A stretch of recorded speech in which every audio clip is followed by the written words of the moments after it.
Bom,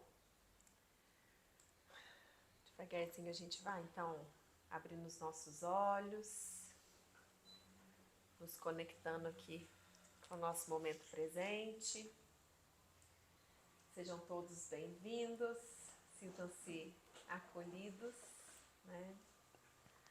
Nessa casa e nesse movimento, que é um movimento espiritual.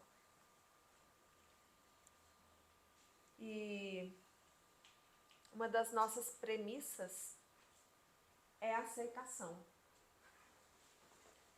Autoaceitação. E aceitação de tudo que nos acontece.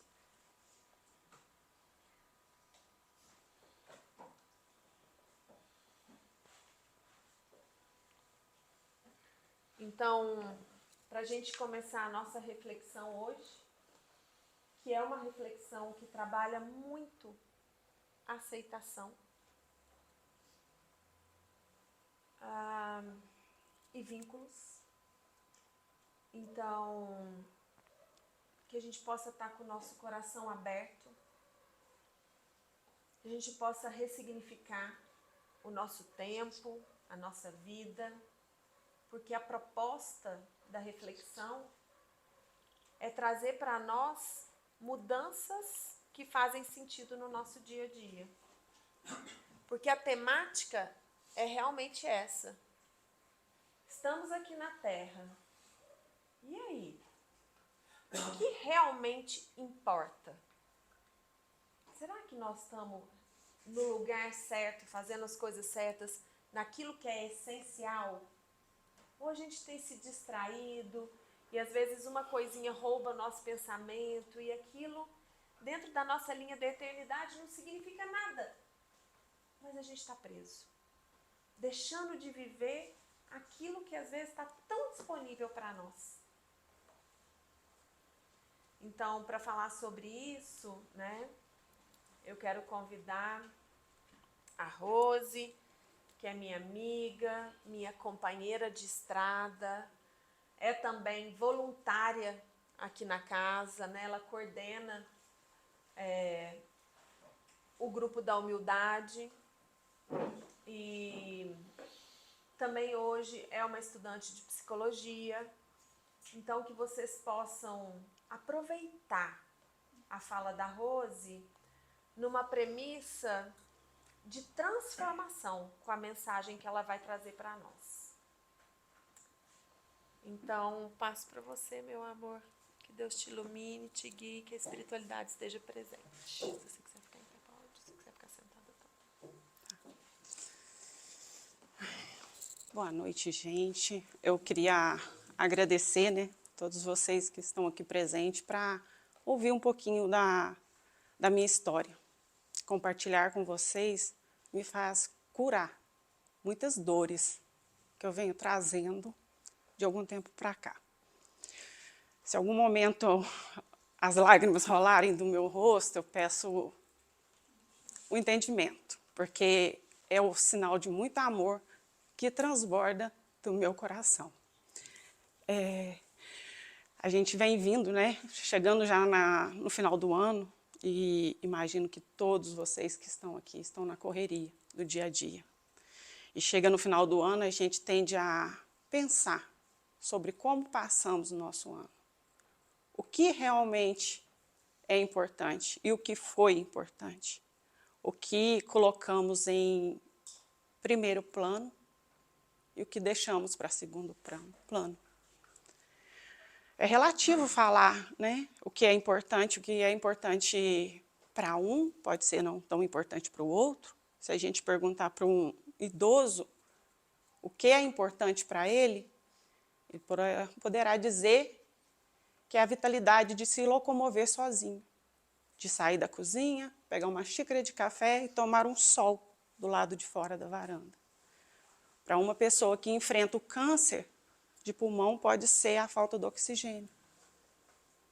Para mim, como uma mãe que perdeu o filho há 1 ano e meio, a falta do meu filho.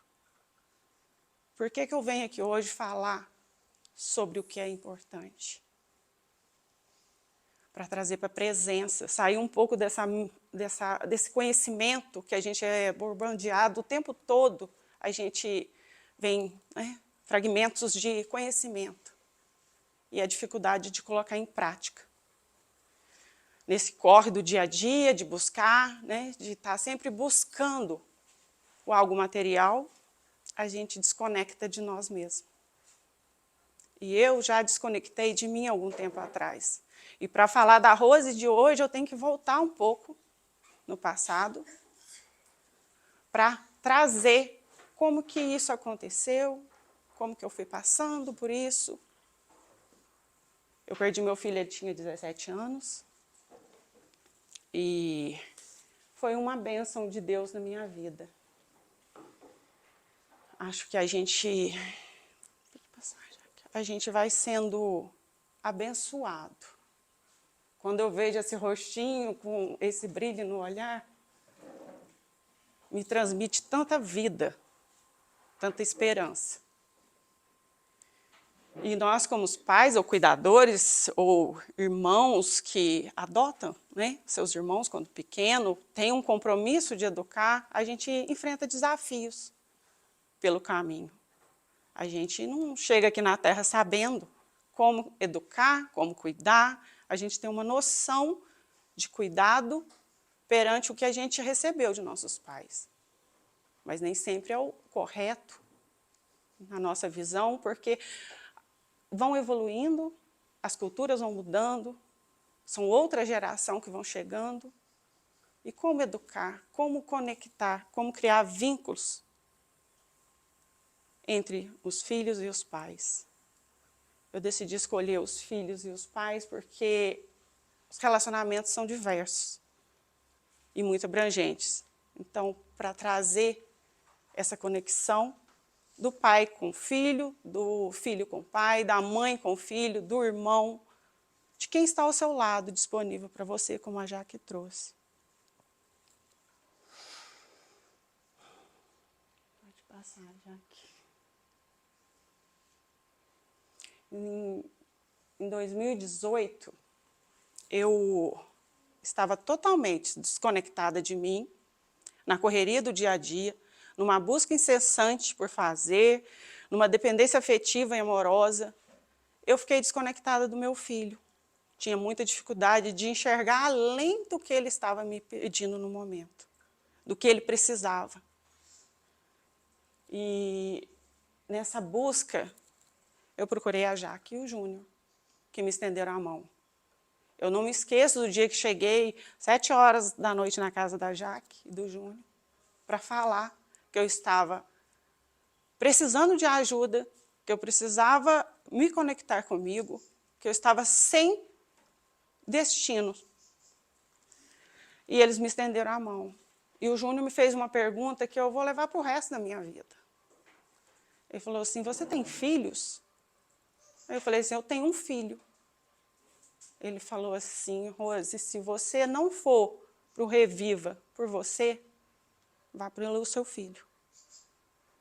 Eu estava tão desconectada do que era realmente importante para mim, e ligada nas coisas materiais, nas coisas corriqueiras, que eu não percebia nem o meu filho ao meu lado. Fui para o Reviva, voltei, e fiz um processo de amor, de aceitação, por mim mesmo, das dificuldades que eu estava passando. Aceitar que aquele momento que eu estava passando é de extrema ignorância. Porque muitas das vezes fazemos coisas que não gostaria de fazer por ignorância. Por dificuldade de colocar em prática. Meu filho me pedia abraço todos os dias. Todos os dias ele me pedia um abraço. E às vezes na correria, né, mãe, a gente está ali ligado nos 220 e não se dá conta. Dá um abraço. Não, mãe, me abraça direito. Meu filho foi um professor para mim aqui na Terra. Ele me ensinou o valor de um abraço. o valor de estar presente naquilo que você está fazendo e o que realmente é importante nessa vida. Agora, cada um de vocês vão saber o que é importante. Na pergunta íntima com vocês mesmos, vocês vão saber o que é importante para mim hoje. Como eu fiz essa pergunta para mim lá em 2018. O que é importante para mim? E a gente fez um caminho de muito amor. Só que esse caminho não é uma linha reta. Esse caminho, ele não é linear. Ele tem altos e baixos e, novamente, você se perde. Só que depois que você perde a capacidade da ignorância, quando você perde o privilégio da ignorância, você não consegue ficar naquele lugar mais. Então, meu filho recebeu uma baixa nota na escola e eu briguei com ele, discuti com ele, falei, expliquei do meu jeito, na correria, no meu ponto de vista. Ele me enviou essas 2 figurinhas no WhatsApp. Eu tenho até hoje essas figurinhas no meu WhatsApp. E hoje, fazendo psicologia, estudando sobre o vínculo, a importância do vínculo na infância e do cuidado, eu compreendo que ele estava me ensinando lá atrás o que eu estou aprendendo hoje na faculdade. Então, às vezes, a gente acha que tem uma criança ao nosso lado que não sabe de nada, mas ele está ensinando muito para a gente. Eu estava o tempo todo querendo que ele estudasse, que ele focasse nos estudos, que ele desse conta de estudar, porque eu estava fazendo a minha parte. Eu estava pagando o colégio, eu estava dando teto para ele, alimento, e eu o amava. Eu falava que eu amava. O amor está muito além do básico, porque às vezes a gente está fazendo só o básico e está achando que está fazendo o extraordinário. E esse cuidado que eu falei agora é só o básico. Tem muito mais amor, formas de amar, de compreender, do que o básico. Vou te passar já aqui. O José era um menino simples. Gostava do simples, da roça, dos cavalos, da natureza. Ele me ensinou o valor da simplicidade. Ele sempre me buscava para o simples. Mãe, eu preciso só disso. Mãe, eu preciso só de uma calça jeans. Eu preciso só de uma botina para ir para a roça. E às vezes eu queria mudar o estilo dele de ver. Quantas vezes ele queria ir para o colégio de botina, de calça jeans, e eu falava com ele, filho, não vá assim, tem, né? A sociedade impõe umas regras que tem que ser seguida, que você vai de uniforme para tais lugares, mas ele se sentia bem como ele era. Falava, filho, eu pago um colégio caro para você falar simples assim. Ele amava falar, você, vou na roça, sabe? Era o que ele gostava. Ele viveu em plenitude na sua simplicidade. E sempre me buscava para ser simples. Que eu podia me encontrar no simples, que eu não precisava me modificar para caber, para ser aceita por ninguém. A gente está o tempo todo, né, visualizando um padrão para a gente se caber no ambiente. E a gente tem que se caber aqui dentro, estando conectado com Deus, com uma espiritualidade, com quem cada um acredita. Né? Porque eu acho que quando a gente desconecta de Deus, a gente desconecta da gente. A próxima pessoa a desconectar é quem você mais ama, que está mais próximo. E muitas das vezes é o seu filho, que você não enxerga. Ele estando do seu lado todos os dias, você não consegue ver. Porque você não está sabendo o que você quer. para você mesmo e não consegue enxergar o outro, a necessidade do outro. E isso não só no relacionamento com o filho, mas com a esposa também. Se a gente tem dificuldade de saber o que a gente quer, como que a gente quer ter clareza de compreender o outro? Pode passar, já. Que são alguns momentos que a época era outra, né? A gente não tinha essa facilidade de tirar tantas fotos como tem hoje. Mas são momentos que eu guardo assim com imenso amor e carinho. Porque foi de muito aprendizado. A gente, quando recebe um ser em nossa vida, a gente primeiro é transformado. Primeiro a gente é modificado. Para assim receber aquele ser, para ser acolhido. Pode passar já aqui. E a gente foi construindo um relacionamento de muito amor, carinho, respeito e cumplicidade, onde que não precisava exigir respeito e nem cumplicidade, companheirismo. O fato de eu chegar em casa e botar minha chave em cima da mesa e ele olhar para mim e dizer assim: mãe, o que você tem? Você está diferente. Não, filho, não é nada. São alguns problemas que eu estou passando. Mãe, eu te conheço. Tem algum problema? O que você tem? No ano passado, em março, eu tive crise de pânico. Eu estava trabalhando muito, tinha uma loja de roupa feminina, onde eu me desdobrava, ia para São Paulo, quem trabalha com moda sabe a correria que é. Então, o tempo todo, redes sociais, você tem que estar ali alimentando, postando, uma disputa constante do fazer. Em março, no mês do aniversário dele, ele estava completando 17 anos. Eu tive crise do pânico, chorava, não sabia por quê. Um desespero imenso, um medo do futuro e uma insegurança.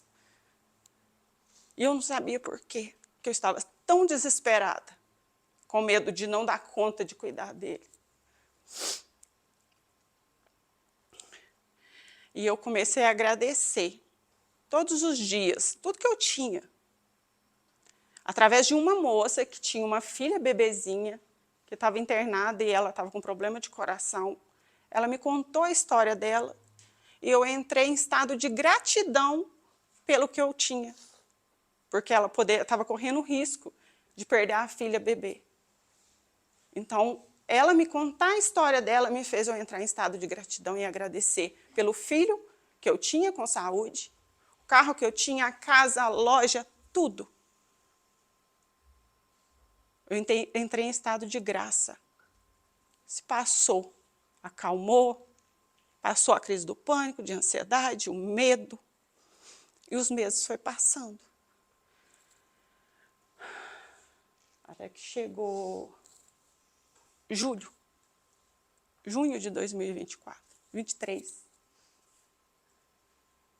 Eu na correria, trabalhando muito.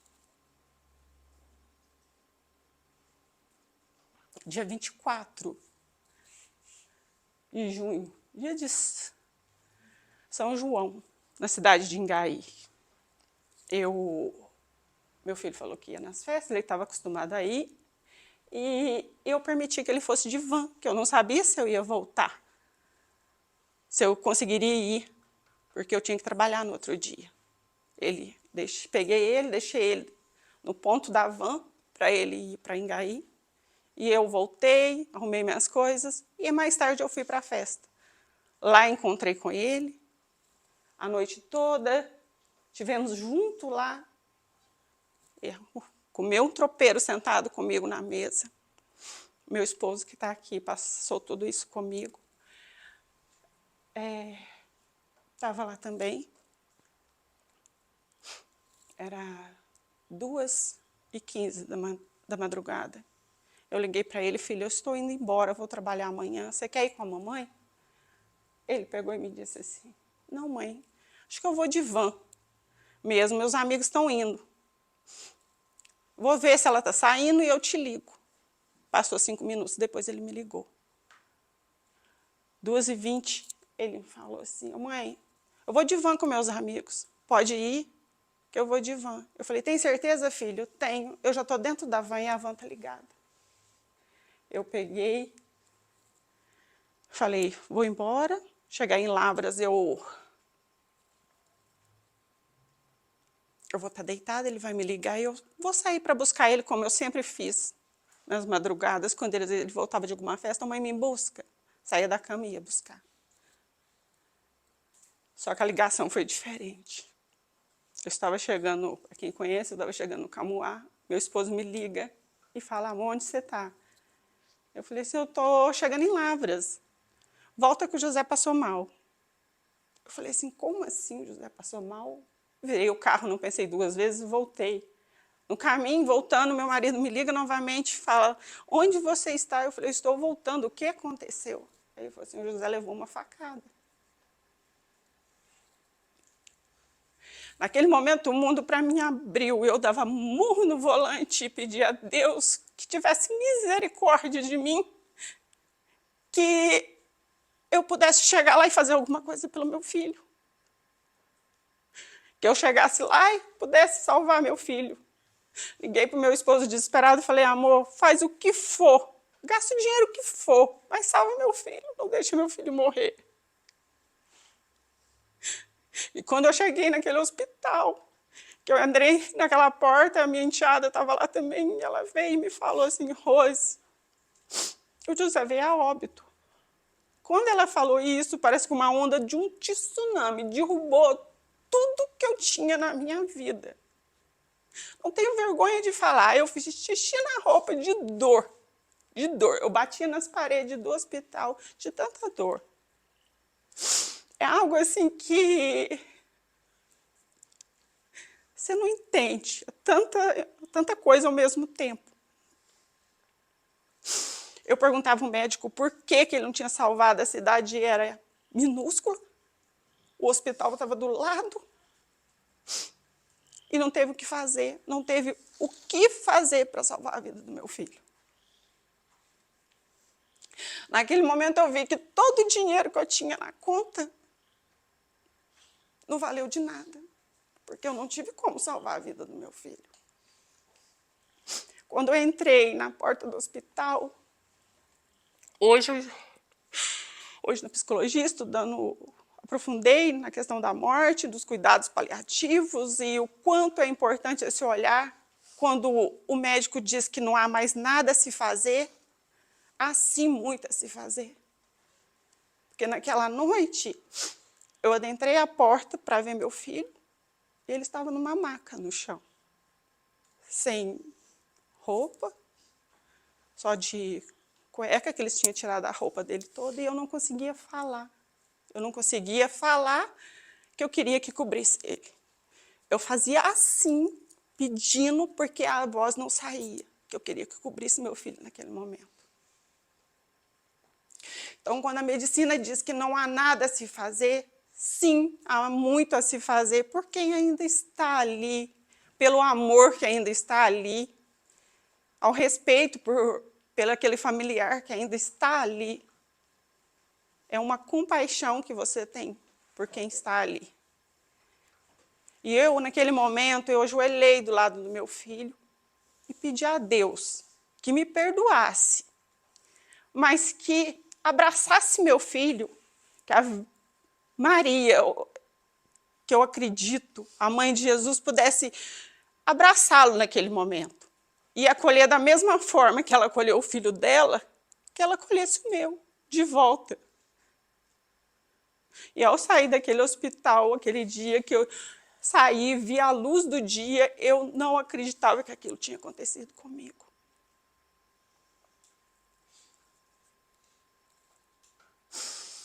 Um menino jovem que adorava viver, que era alegre, que era o amor da minha vida, que tinha me ensinado a amar, que tinha me ensinado a viver de uma forma totalmente diferente, ele não estava mais comigo. Então, o que é realmente importante? Às vezes a gente tem que olhar para a falta para entender o que é realmente importante.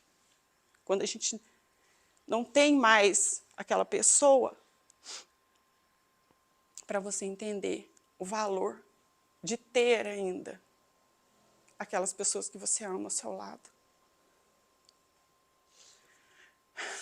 Eu esperava morrer todos os dias. Todos os dias eu abria meu olho e eu esperava, não, hoje eu vou morrer. Porque Deus não vai deixar eu passar por isso aqui a minha vida inteira.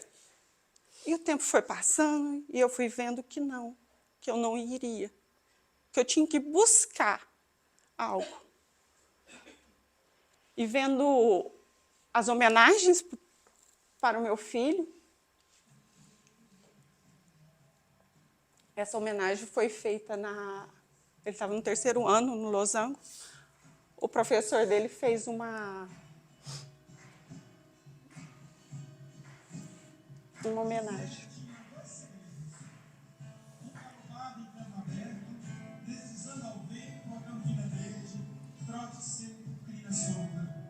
O outro era simples como ele, botina, chapéu, moda de viola, amor.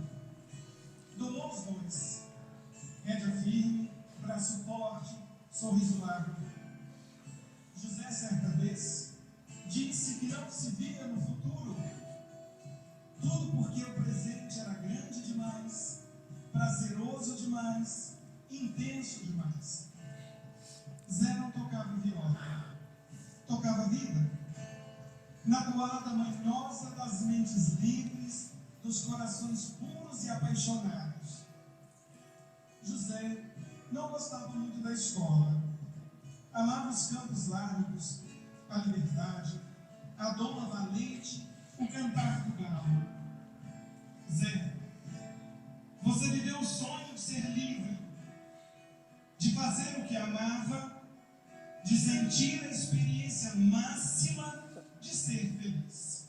Só enquanto eu respirar, vou me lembrar de você. Só enquanto eu respirar. Mais alto para me ouvir lá de cima, vai. Só enquanto eu respirar, vou me lembrar de você. Só enquanto eu respirar. Só enquanto eu respirar. Enquanto eu respirar, vou me lembrar de você. Só enquanto eu respirar. Só enquanto eu respirar.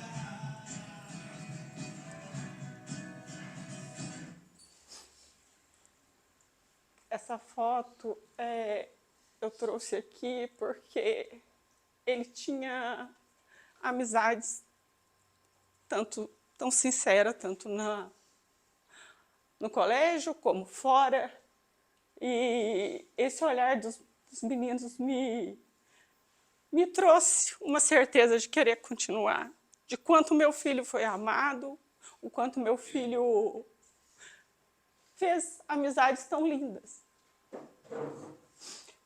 Me apeguei em mensagens, eu recebi apoio de muita gente, muitas orações. Como eu tinha loja de roupa feminina, eu fechei a minha loja, mas quem me acompanhava continuou me acompanhando e me estendendo a mão. Naqueles momentos que eu achava que eu não ia dar conta, alguém me enviava uma mensagem que me fazia levantar, que me fazia continuar. A Jaque nunca me abandonou.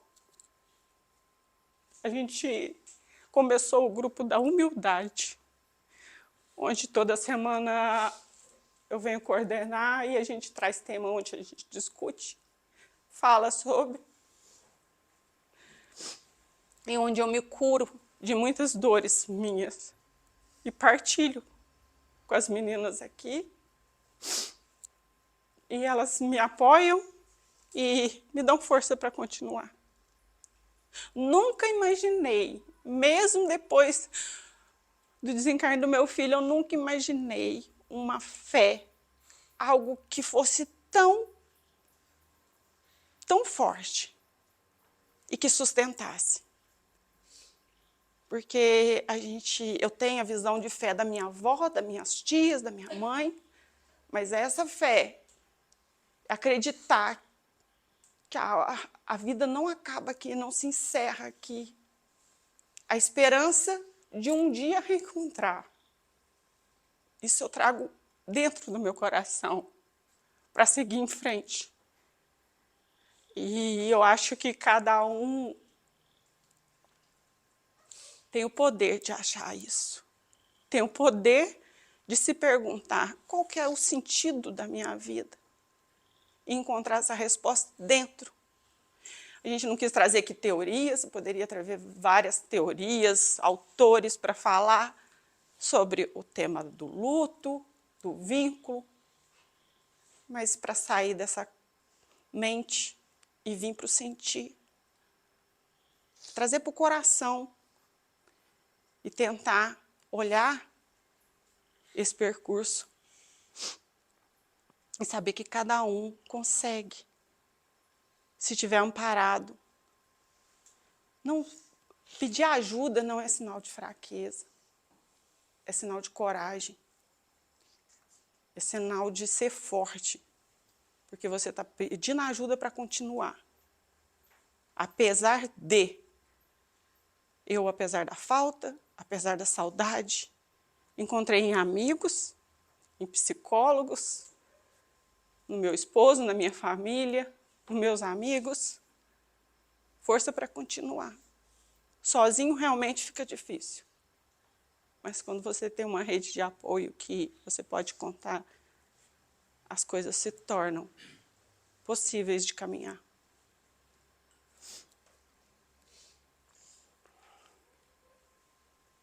A psicologia me trouxe vida. Não, depois de 3 meses que o José, ela falou, eu vou fazer vestibular. Eu falei, essa criatura não tá batendo bem, porque eu queria saber se ela tava comendo ou dormindo, que era o básico. E aí eu acho lindo demais essa parte. Antes do José falecer, ele tinha marcado para fazer o Enem. E eu falei com ele quando ele estava fazendo para a inscrição do Enem, eu falei, filho, faz para mim que eu vou fazer psicologia. Por quê, mãe? E a loja? Eu falei assim, não, filho, eu acho que depois eu não vou ficar com a loja, eu vou ficar com a psicologia, porque é algo que eu gosto, é algo que eu quero ajudar outras pessoas. O que você acha? Ele falou assim, mãe, se você estiver feliz, tá tudo certo. E quando aconteceu, o vestibular ficou, as coisas ficaram paradas. Depois de 3 meses, eu comecei a pensar novamente. Eu tenho que fazer algo. Eu não passei por isso à toa. Eu tenho que transformar isso em algo que eu possa ajudar outras pessoas, que eu possa contribuir para a vida de outras pessoas, de alguma forma. Esse ano, no começo do ano, eu comecei a fazer psicologia, depois de mais de 20 anos sem estar numa sala de aula. Me dedico o máximo que eu posso. Procuro estudar, tanto em sala de aula como ler livros, buscar conhecimento. 2 áreas que eu estou muito engajada, que é a questão da morte. Porque não falar da morte não quer dizer que a gente não vai morrer. É falando da morte que a gente vai olhar para a vida. Então, essa busca de conhecer um pouco mais sobre a finitude da vida me faz olhar como eu quero viver e onde eu quero chegar. Só assim eu vou poder olhar o caminho que eu estou traçando, trilhando. Eu li um livro da Ana Cláudia Quintana. Ela é geriatra, ela faz cuidados paliativos, estou fazendo um curso com ela. E nesse livro ela fala de sermos hipócritas, que muitas das vezes somos hipócritas, falando que estamos vivendo. Mas se olhar a fundo, como que a gente está vivendo? E eu batia no peito e falava assim, eu estou vivendo por amor ao meu filho. E eu carregava 1 tonelada nas costas. Eu ia para a faculdade arrastada, chorava em casa, mas ia. Chegava na faculdade, tinha aula de sentido da vida. Victor Frankl traz o sentido da vida. Chorei a aula inteira quando falava de morte e do processo. E ia assim mesmo. E fazia trabalho voluntário, ainda faço trabalho com crianças, trabalho de sopa, isso me preenche e me faz me sentir bem fazendo esse trabalho, que eu acho que eu tenho muito que eu possa doar ainda, mesmo que me sinta dias totalmente despedaçada, eu sei que ainda dá para juntar alguma coisa e ainda fazer para o próximo.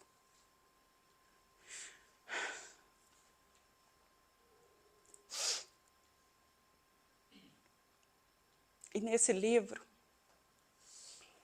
ela falava assim, que a gente vai chegar num muro bem grande, extenso e alto. Esse muro é a morte. E ninguém vai escapar desse momento. E quando chegar lá, o que você vai olhar para trás e refletir? Como foi minha vida? Eu fiz uma vida que valeu a pena viver? Ou eu levei a vida no emaranhado, sem saber do que queria, do que gostava, sem olhar para o lado, sem olhar para as pessoas que estão ao meu à volta? Ou eu bato no peito e falo, eu vivi por amor ao meu filho? Neste momento, eu vi que eu estava vivendo uma vida hipócrita. Nessa hora que me veio isso, eu falei assim, gente, como que eu posso chegar ao final da minha vida, se seja com 60, 70 ou amanhã, e falar que eu vivi por amor ao meu filho? Se eu estou vivendo uma vida arrastada, com um peso imenso. Você dá um sorriso, mas por dentro está tudo deslacerado. Você segue, mas está tudo...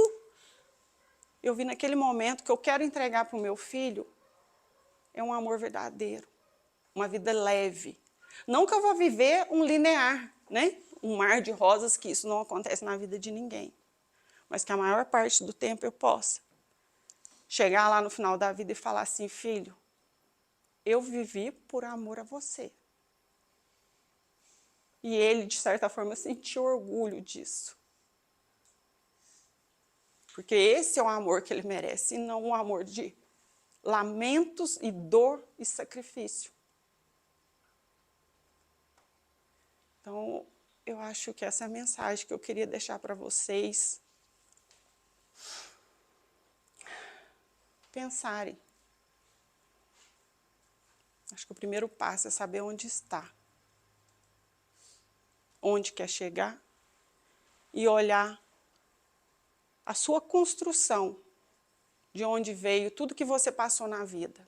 Porque eu acho que olhar para tudo que você construiu, que você trouxe, que você fortaleceu, olhando os erros e acertos, fortalecendo o que você acertou, modificando os seus erros, é que a gente vai conseguir. Que eu possa dedicar anos na psicologia para falar de vínculos, de amor, entre todos. Eu queria agradecer a todos por ter me ouvido a minha história do José. Hoje, ele vive mais em mim. Não busco ele mais lá fora. Eu sinto como se ele vivesse em mim, todo momento, por tudo que ele me ensinou.